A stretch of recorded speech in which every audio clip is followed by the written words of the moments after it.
Obviously, I don't think anyone would have expected us to get into the top two. Ipswich begin their journey. I certainly felt like we'd have a good season. Through to Hurst. George Hurst! I think the Championship is the toughest league to get out of. It's a scrappy league and all the teams are pretty much the same sort of level. We recruited young, hungry, talented, athletic players. Omari Hutchinson! I remember it like yesterday. I came to visit the training ground and the stadium, and I was like, yeah, this is the one. He's a future talent. He's going to be causing some drama for the Premier League clubs. Dan Morsey. He's the captain. It's Sam Morsey! He's a rock. We picked up a lot of points early in the season, and that kept the belief high. We just didn't die. We just didn't roll over. Here is Leif Davis just outside the Southampton penalty area. Games are coming thick and fast. Southampton one was one of the best. His cut back for Sarmiento. Sarmiento!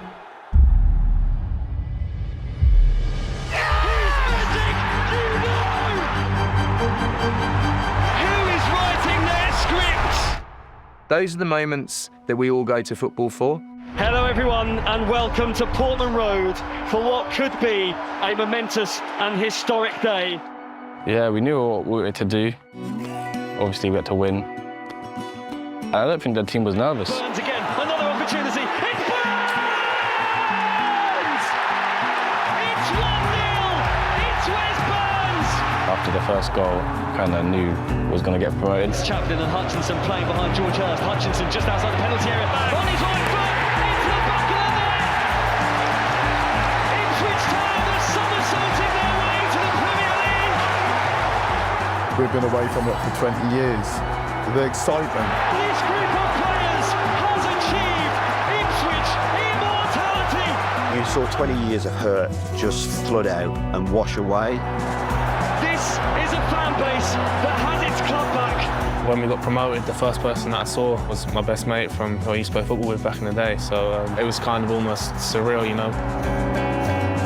Such an important part of the community that coming to watch Ipswich Town is such an enormous part of people's weeks and a part of people's lives. Even in the Championship, a lot of people doubted us, and I think they're going to doubt us again. To have Ipswich back in the Premier League for this community, then this county is going to be massive. I want Portman Road to be one of the best places in the country to watch football. In August, after a 22-year hiatus here at Portman Road, Premier League football will be back. It's going to be a tough season. There's a lot of great teams, but I think it's just going to be magic. Second place will do nicely.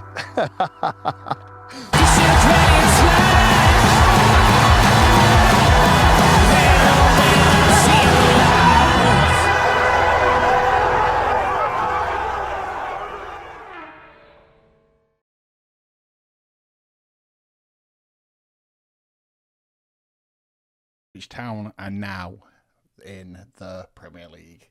It has been quite a while, to be fair, for Ipswich since the last time they were in the Premier League. If I go on history, if I can actually click the right button, the last time they were in the Premier League was quite a while ago. 2001, 2002 was their last season. Let's just say 20 years ago. But Kieran McKenna has got them back into the Premier League. And now we have them back in the Premier League. This is a one-season challenge where we got to try and keep Ipswich up. We do have all the new signings in. Aaron Murich, I'm not even going to try and pronounce his first name, who was at Burnley last season. Calvin Phillips is on loan from Manchester City. He is probably a bit better on this game as it is still FM24 because of the unfortunately 2 FM25. But other players such as Liam Delap and Jack Clark are also here as well. And our challenge is a little bit easier than I thought it would be, being a League One side not that long ago. Because our season prediction is 17th, which is actually just outside the relegation points prediction. I don't know if that even makes sense. It does help a little bit that Nottingham Forest and Everton have both been deducted rules for different violations of financial stuff. You guys know what's happening with them anyway. And then Wolves are just a little bit kind of bad. And then you got teams like Southampton, Leicester, who just got promoted with us. And let's be honest, they're just not that great. Anyway, this is Ipswich. Let's go make some signings to hopefully not get relegated. Just on that budget, we don't exactly have... Just on that budget, we don't exactly have the massive amount of money that comes with the Premier League. 7.9 million overall balance, 400,000 transfer budget, and we are 30,000 above the wage budget. So not exactly a great start. Alright then.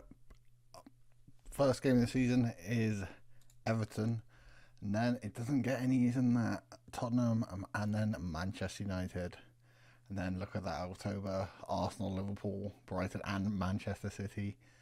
Just isn't good, is it? This gap from December to January: Chelsea, Tottenham, Everton, the FA Cup game, and then Manchester United again, and then just look at this. There's just no easy games. Let's look at our season preview has changed. It is still 17th. The two teams with the financial troubles are still bottom two.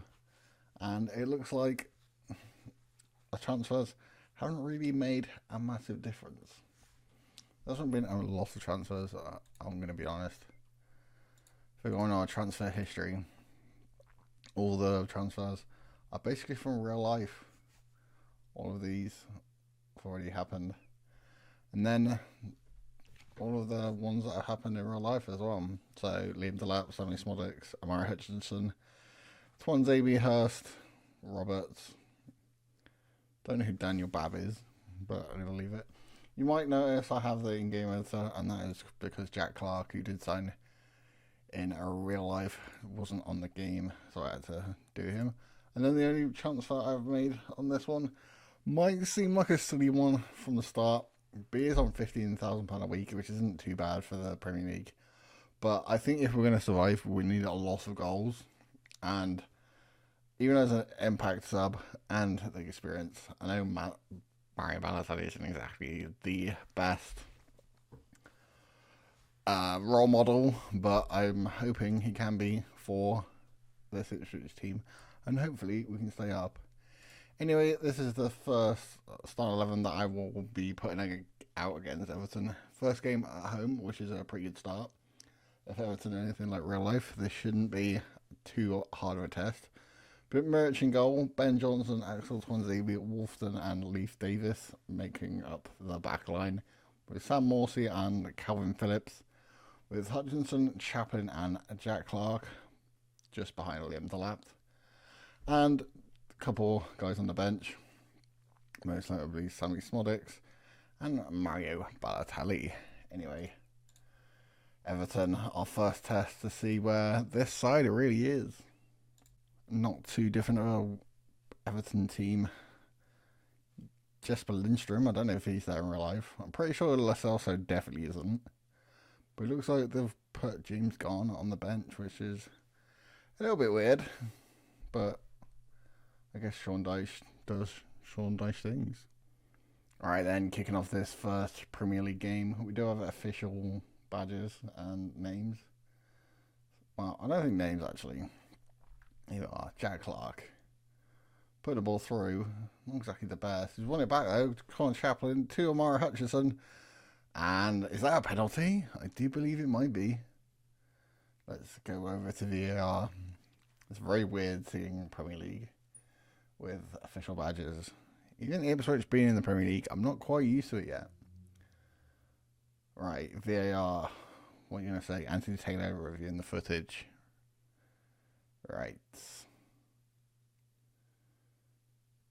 Not the quickest thing VAR on the game, but in real life, I guess. And it's been awarded 10 minutes into our first game.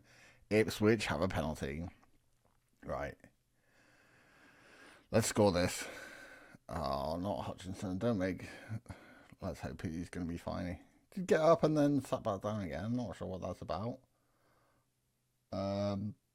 There were, I don't actually know who's taking this. Jack Clark's taking it. And he scores. Get in. Jack Clark played for Sunderland last season, and it looks like he's going to be a pretty pivotal player for us if we are to stay up. 10 minutes in, Ipswich 1, Everton 0.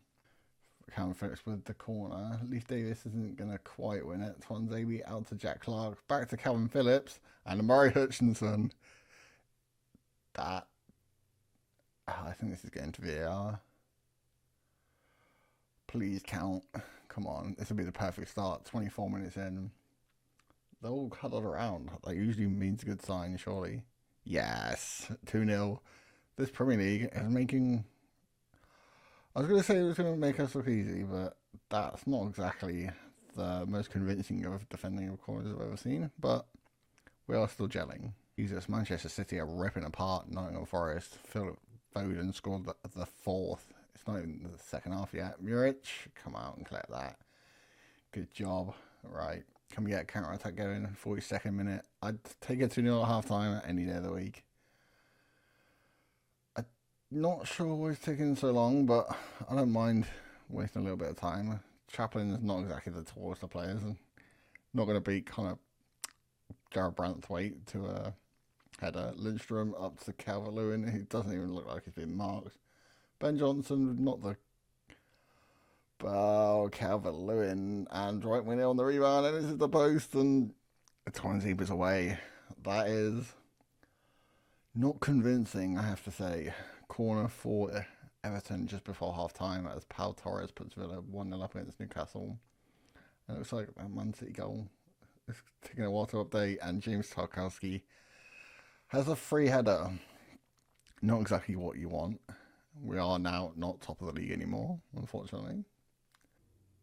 And there is full-time. A pretty quiet second half, barring that Muric injury.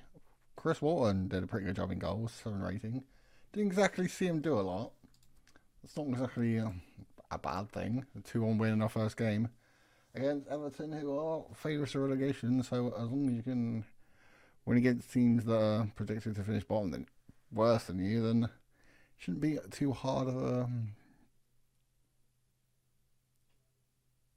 job to stay up. Just before I do it end the episode, I forgot to show you what happened in pre-season. Played our first team against the second team, won a 5-1. 4-1 win against Aberdeen, a 4-2 win away against Blackpool, a home again against, not even going to try and pronounce them, but 1-0 win. Doncaster away, 3-0 win. 2-0 win against West Brom, a 3-2 win, 2-0 down, but came back to win 3-2 against Wrexham, and then our only loss in pre-season was against RC Lens, but Leif Davis did get sent off after the 4th minute. So, first win against us in the season, and the first game. Perfect start, but it doesn't look like it's going to get any easier. Tottenham and Manchester United in the next episode. But that is all for today. Thank you for watching, and I'll see you guys later.